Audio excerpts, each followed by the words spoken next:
Lotus reality and agro farming వారు premium farm land projects మన పొలం ఫేజ్ 1, 2 మరియు 3 కంప్లీట్ చేసుకొని మన పొలం phase 4 Wasar village at Narayana Khed లో ఆగస్టు 15 ఇండిపెండెన్స్ డే రోజు గ్రాండ్ లాంచ్ చేయడం జరుగుతోంది. లాంచింగ్ మరియు ఇండిపెండెన్స్ డే సందర్భంగా 5 గుంటాస్ ల్యాండ్ అవుట్ రేట్ లో బుక్ చేసుకున్న వారికి 1,50,000 రూపాయల డిస్కౌంట్ తో పాటు 2 గ్రాముల గోల్డ్ ఫ్రీగా ఇస్తున్నారు. పూర్తి వివరాలకు సంప్రదించండి. మనకి లక్ష్మీదేవి అంటే అందరికి ఇష్టం.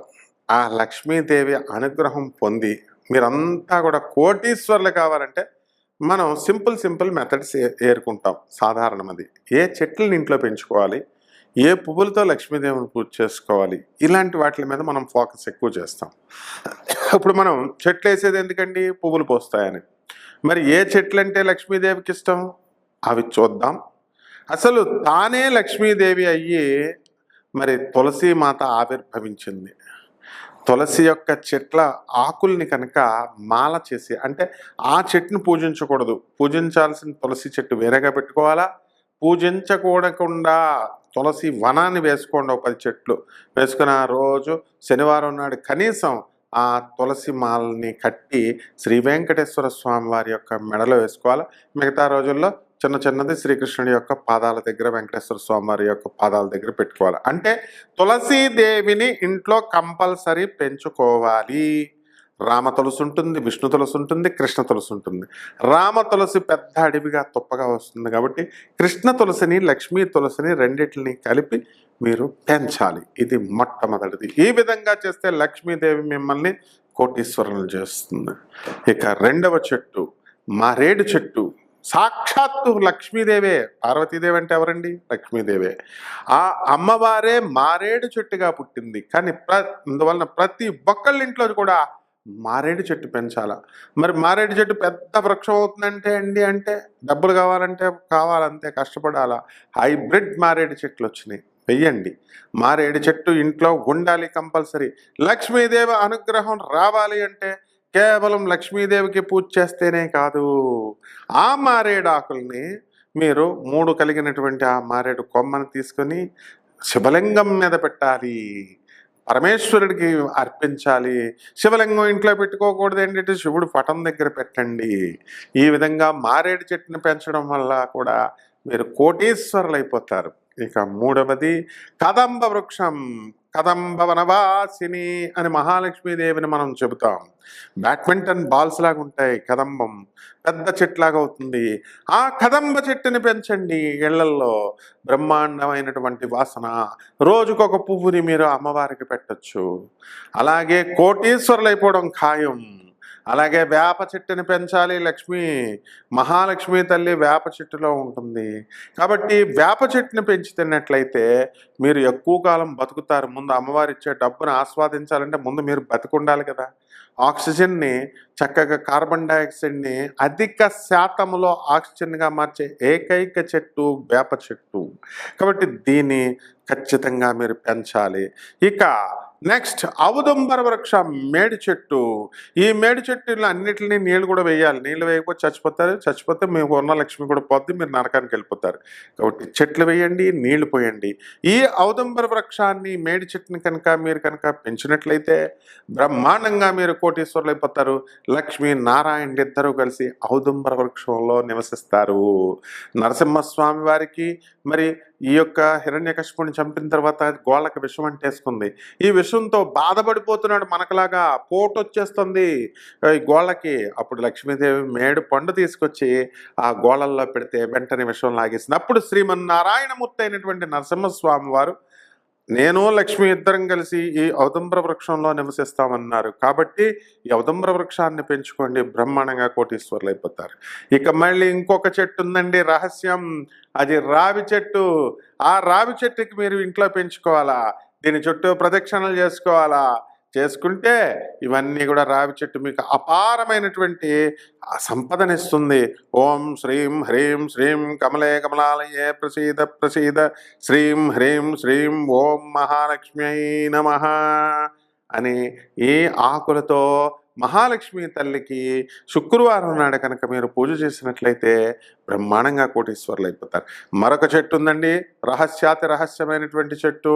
అది తామర పుష్పాన్ని మీ ఇంట్లో పెంచుకోండి, స్విమ్మింగ్ పూల్ లాగా పెట్టుకోండి, ఒక కొలం లాగా పెట్టుకొని లోటస్ తామర పువ్వులు కానీ కలవ పువ్వులు కానీ ఈ చెట్టుల్ని కనుక మీరు పెంచినట్లయితే అపార కుబేరులైపోతారు. అంతేకాదు బ్రహ్మకపాలం పువ్వు, ఆ కలవ పువ్వు, అది హిమాచల్ ప్రదేశ్లో దొరికేటటువంటి ఆ పుష్పాన్ని బ్రహ్మ పుష్పం అంటాం. అది తీసుకొచ్చి మీరు ఇప్పుడు అందరూ పెంచుకుంటున్నారు హైదరాబాద్లో. ఆ పువ్వు కనుక మీ ఇంట్లో పూసినట్లయితే రాత్రికి రాత్రే మీరు కోటీశ్వరులు అయిపోతారనమాట, అందులో డౌట్ లేదు. కాబట్టి నెక్స్ట్ ఫేజ్ ఈ చెట్లను ఫస్ట్ బ్యాచ్ పెంచండి. నెక్స్ట్ బ్యాచ్ చెట్లు లక్ష్మీదేవి ఏంటన్నది మనం నెక్స్ట్ వీడియోలో చెప్పుకుందాం. శుభమస్తు. తులారాశి. ఈ తులారాశి వారికి మనకి ఆషాఢ మాసం తర్వాత మరి బ్రహ్మాండంగా ఉంటుంది. మరి ఈ యొక్క చాదస్తం పెరిగిపోతుంది 12 ఉన్నటువంటి కేతువు వల్ల. సినిమా రంగాల్లో మీ యొక్క అదృష్టాన్ని పరీక్షించుకోవడానికి మరి హైదరాబాదు, ముంబై వెళ్ళి ప్రయత్నాలు మీరు చేయడం అనేటటువంటిది జరుగుతుంది. ముఖ్యంగా స్త్రీలు మోడల్స్గా వ్యవహరించడానికి, నటించడానికి రెడీ అవ్వడం అనేటటువంటిది ఈ యొక్క శుక్రుని యొక్క గ్రహ ప్రభావం అన్నమాట. అలాగే ఈ యొక్క రవి శుక్రుల్ని ఎలాగైనా పట్టుకోవాలి అనేటటువంటి ధోరణితో గ్రహాలు ఎలాగైతే పనిచేస్తున్నాయో అలా మనకి మన శత్రువుల నుంచి మనం దూరం అవడం అనేటటువంటిది చాలా అవసరం. లేకపోతే కొంతమంది మిత్రులు మీకు దూరం అవడానికి అవకాశాలు ఉంటాయి. కుటుంబంలో మరి అనేకమైనటువంటి సమస్యలు వచ్చినప్పుడు మీకు చికాకుగా అనిపించడం అనేటటువంటిది ఉంటుంది మరి ద్వాదశ కేతు వల్ల. అలాగే ఉద్యోగస్తుల్లో చక్కటి రేణింపు అనేటటువంటివి వస్తాయి. కాబట్టి జీతాలు బత్యాలు అన్నీ కూడా పెరగడానికి అవకాశాలు ఉన్నాయి. డిఏలు అరియర్స్లు ఇవేమీ కూడా రావు. మరి ఈ విధంగా పండగ అనేటటువంటిది మనకి ఈ శ్రావణ మాసంలో, ఈ ఆషాఢ మాసంలో బోనాలు అనేటటువంటి మీరు సమర్పించడం అనేటటువంటివి జరుగుతాయి. విపరీతంగా ఈ యొక్క తులారాశి వాళ్ళు కష్టపడతారు. అయితే అప్పులు మేమిస్తాం అంటూ మరి ఆ జనమంతా కూడా మీ చుట్టూ మొగడం అనేటటువంటిది కొసమెరుపు. కాబట్టి ఈ యొక్క తులారాశి వాళ్ళ దగ్గరికి వచ్చేసరికి పొడిచేటటువంటి స్వభావం ఎక్కువగా ఉంటుంది, వెటకారాలు ఆడేటటువంటి స్వభావం ఎక్కువగా ఉంటుంది. అలా కనుక మీరు కనుక మీ భార్యలతో చేసినట్లయితే పర్మనెంట్గా మీ భార్యాభర్తలు విడిపోవడానికి అవకాశాలు ఉంటాయి. కాబట్టి ఈ కన్యారాశి వారి జీవితంలో ఒక కొత్త స్త్రీ పరిచయం అవుతుంది. ఆ స్త్రీ వలన మీరు ఆవిడ సలహాల వలన మీరు ఎంతో ఉన్నత స్థాయికి వెళ్ళడానికి అవకాశాలు ఉంటాయి.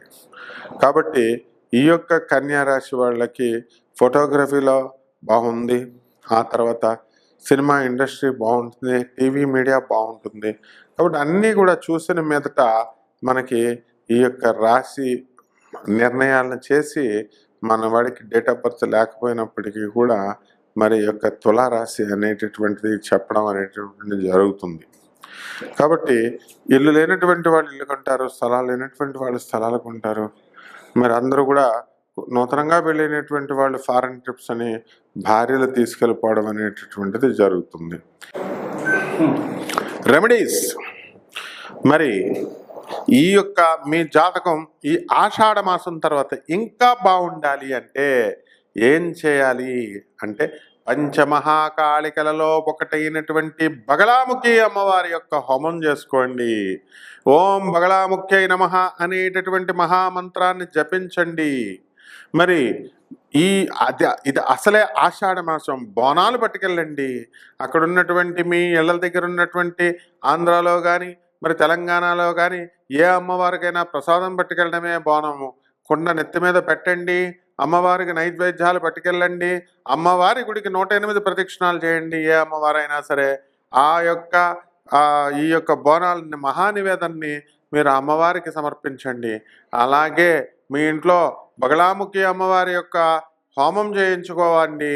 తర్వాత జపము కంపల్సరీ, మీరు చిన్నమస్తాదేవి యొక్క జపము కనీసము రోజుకి 108 సార్లు ఉదయము మళ్ళీ సాయంత్రము 108 సార్లు జపమాలతో చేసుకోండి. మీరు అనుకున్నవన్నీ కూడా సక్సెస్ అవుతారు. ఏ పనైనా సరే అపనిందలు పోతాయి మీ మీద. తర్వాత రావి చెట్టు చుట్టూ తిరగండి.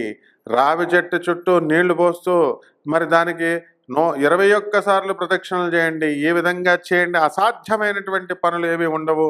మరి మీరు అనుకున్నది ఎంతకాలంగా మీరు అనుకుంటున్నారు నాకు ఈ పని అవ్వడం లేదండి అని. బిల్స్ కాంట్రాక్టర్లు ఎవరైతే ఉన్నారో గవర్నమెంట్ నుంచి రావాల్సినటువంటి బిల్స్ అన్నీ కూడా వచ్చేస్తాయి. నేను 2 సంవత్సరాల నుంచి ప్రేమలో ఉన్నానండి, వీళ్ళ చుట్టూ తిరుగుతున్నాను, సక్సెస్ కాలేకపోతున్నాను అనేటటువంటి వాళ్ళకి మీకు అవతల వాళ్ళు వశీకరణం అయిపోతారు. దశమహావిద్యల్లో ఉన్నటువంటి హోమం ఇది. కుంకుమార్చనతో క్రీమ్ క్రీమ్ క్రీమ్ అంటూ మీరు అమ్మవారి యొక్క ఆ యొక్క యంత్రం పైన కానీ, అమ్మవారి యొక్క పాదపద్మాల దగ్గర కానీ, ఆ చిన్నమస్తాదేవి యొక్క పాదాల దగ్గర కుంకుమార్చన చేయండి. మీరు అనుకున్నది మీరు సాధిస్తారు. అలాగే మరి రాహువుని కంట్రోల్ చేయాల. మినుముల్ని, కిలోంపావు మినుముల్ని, ఆవు పేడ రంగు ఉన్నటువంటి వస్త్రాల్ని పేద బ్రాహ్మణులకి దానం చేయండి. అది కూడా శనివారం కరెక్ట్గా ఉదయం 8 గంటలకు చేయాల. మరి అలాగే చక్కగా నవగ్రహాల చుట్టూ ప్రదక్షిణ చేయండి. ప్రదక్షిణ చేసి మీరు మనల్ని చక్కగా ఈ యొక్క రాహుకి ఓం రాహవే నమః అనేటటువంటి మహామంత్రంతో మీరు జపం చేయడం ద్వారా ఈ రాశి వారందరూ కూడా బ్రహ్మాండంగా వృద్ధిలోకి వస్తారు. ఈ నెల మీరు విజయాల్ని చవిచూస్తారు.